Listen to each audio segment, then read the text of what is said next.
Lead Counsel James Orengo. Voi, Kitui, Busia, Garissa, Wajir, Mandera, among many others. There were demonstrations in at least 20 counties in Kenya. Most of the demonstrations, with the exception of Nairobi, Mombasa, Kisumu, began on a very peaceful note. However, in 5 towns, namely Nairobi, Mombasa, Kisumu, Bondo, Migori, and Homa Bay, police broke the demos forcefully, resulting in several injuries, destruction of property, and most unfortunately, the deaths of 3 innocent protesters. The 3 killings were in Bondo town, where police shot dead 3 unarmed men at close range and completely without justification. Until now, the police are still struggling to find a rationale for the killings. One senior officer said that the 3 were shot while trying to invade a police station. Another has said they were looting a shop. Yet another said they attacked a police officer in the course of the protests. Our supporters from the ground have said that none of these theories being advanced by the police is true. We have commenced our own investigations and welcome all agencies to help understand what happened in Bondo yesterday.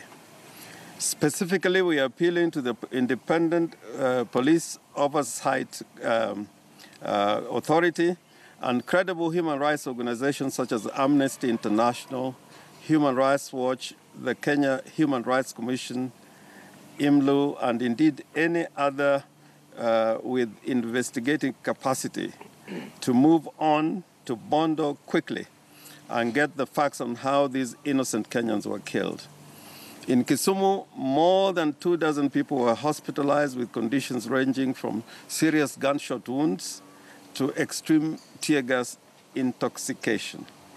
Amongst the hospitalized were over 20 pupils in Kisumu and specifically at the Mount Carmel Academy in Nyalenda, whose school was invaded by policemen who threw tear gas canisters at the pupils in the middle of a lesson.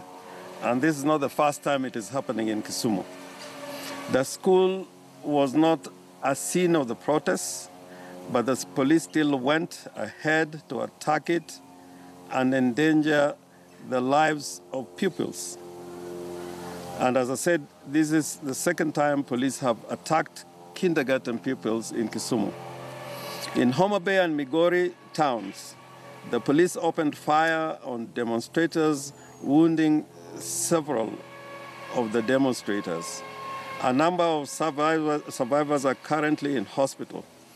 As you have all seen in the media, amongst the wounded was a 75-year-old woman who was shot while walking from a hospital where she had been receiving treatment, and that was in Migori.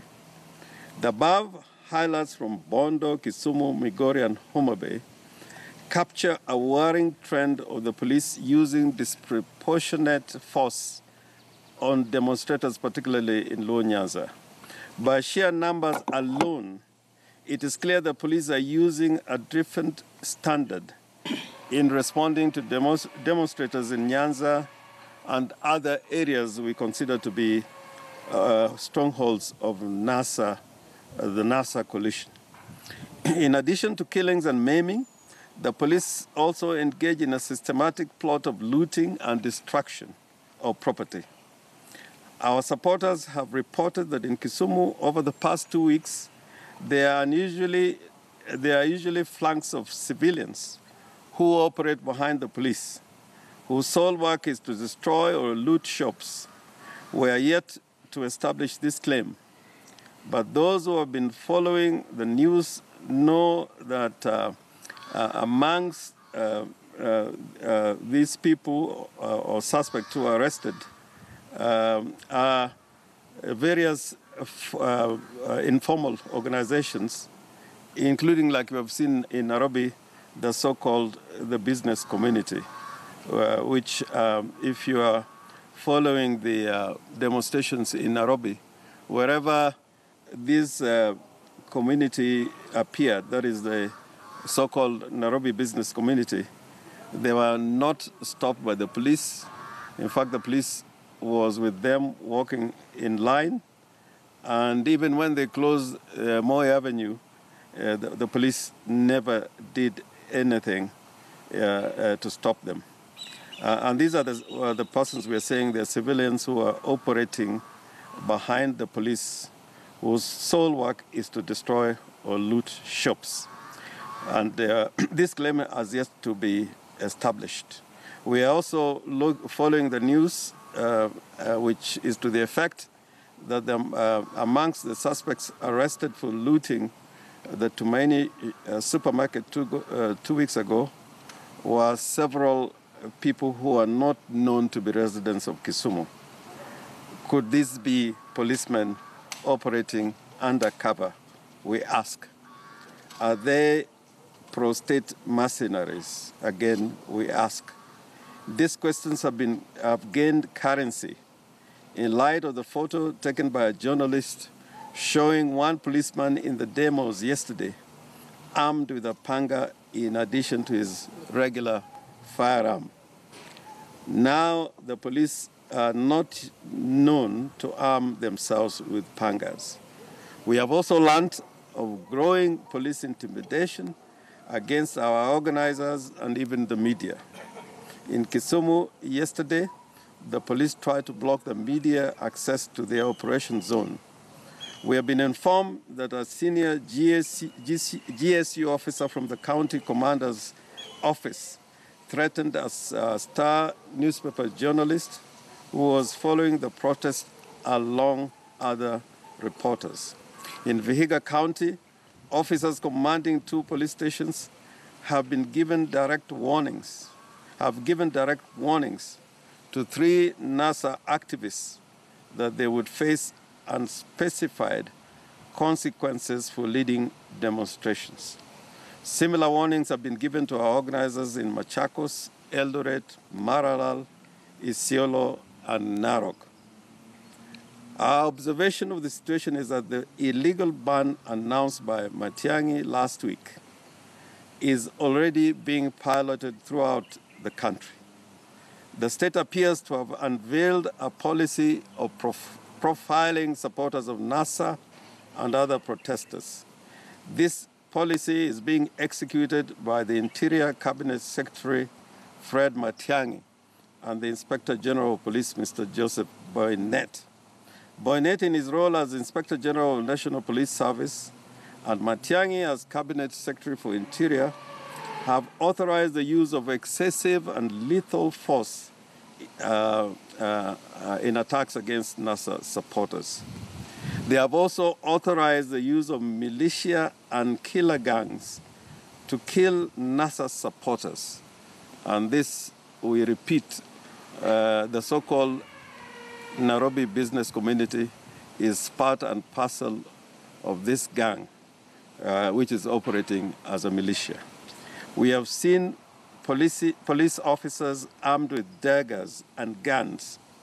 We have seen militia roaming the streets and descending on supporters in police uniforms while carrying tear gas canisters. We have reasonable grounds to believe that these 2 state officers, Matiang'i and Boynet, are criminally responsible for crimes against humanity that are being meted out on NASA supporters in the name of preserving public order. We hold the 2 responsible for the hiring of militia and dressing them in police fatigues and arming them with tear gas and guns. These gangs, together with the police, are carrying out a widespread and systematic attack against members of the population perceived as supporting NASA and its leaders.